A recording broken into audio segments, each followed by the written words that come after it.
Okay, picture this. You crack open the giant gear-shaped vault door, your wrist device starts clicking, and you step out into the irradiated wasteland. It's been 200 years since the bombs fell, and the game swears the whole world out here is still a deadly soup of radiation. Mutants, glowing ghouls, rad storms, the works. And honestly, it's a gorgeous premise. But here's the thing that's been bugging me. Fallout got the radiation almost exactly backwards. After 200 years, that wasteland wouldn't be a glowing death trap. By the numbers, it would be basically clean. Let me show you why, because the real science is somehow even wilder than the game. So, radiation from a bomb isn't one single thing that just lingers forever. It comes from dozens of different radioactive isotopes, and every single one of them is on its own little countdown clock. That clock is called the half-life, and it's beautifully simple. A half-life is just the time it takes for half of the atoms in a sample to decay away and stop being radioactive. Wait one half-life, you've got half left. Wait another, you're down to a quarter. Then an eighth, a 16th, and so on. The genius and the cruelty of fallout is that the isotopes that scream the loudest die the youngest. The most intense radiation comes from atoms that are wildly unstable, and wildly unstable means they burn out fast. Take iodine-131. It's nasty. It's the stuff that gives you thyroid cancer. It's a big reason kids got sick after Chernobyl. But its half-life is only about 8 days. Do the math. After 80 days, 10 half-lives, you've got less than 1,000th of it left. Within a couple of months, iodine-131 has essentially erased itself from the planet. That's the pattern for the acute danger, the radiation that could kill you in days or weeks.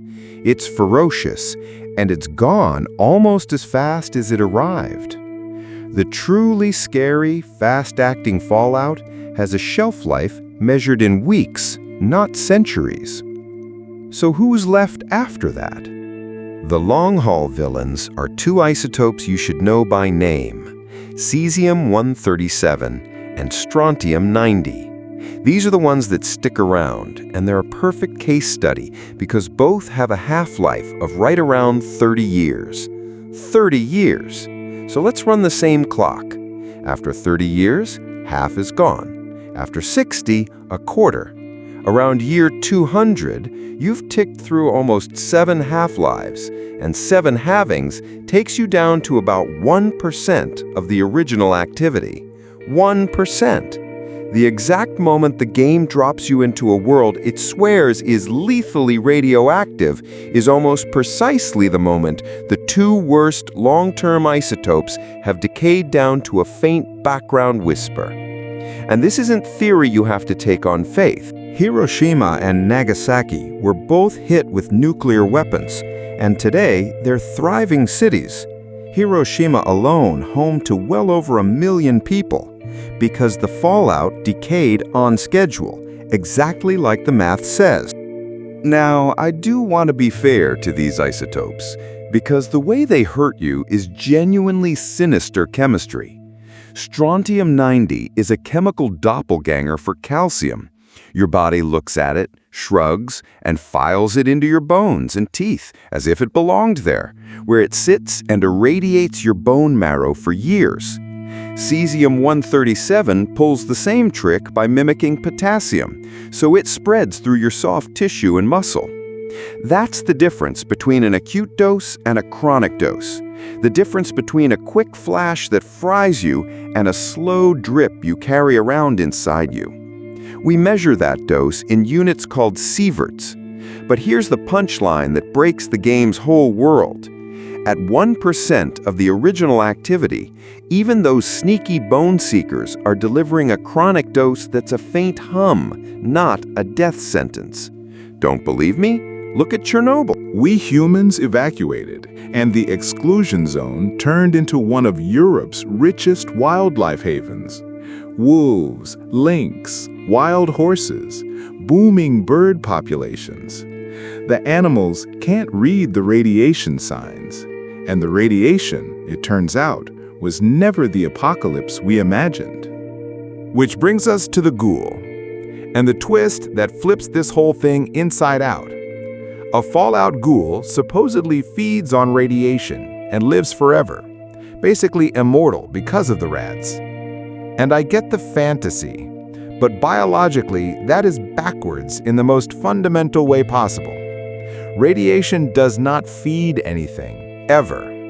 There is no enzyme, no organ, no cell anywhere in nature that runs on a gamma ray for energy. All radiation does is shred. It snaps your DNA. It tears proteins apart. It punches holes in the molecular machinery of life. The toughest radiation-resistant organism we know, a microbe called Deinococcus radiodurans, doesn't survive by feasting on rays. It survives because it is an absolutely frantic repair shop, stitching its own shattered DNA back together faster than the radiation can break it. It's not eating the damage, it's desperately mopping it up. So a real ghoul, soaking in radiation for 2 centuries, wouldn't be a glowing, immortal warlord, it'd be a cancer patient. And that's the real horror Fallout missed. By year 200, the rads have faded to about 1%. So the thing that actually kills you out there isn't radiation at all. It's the collapse of medicine, clean water, and food. The Wasteland isn't deadly because it glows. It's deadly because the hospitals are gone. This has been Duck Fiction Lab.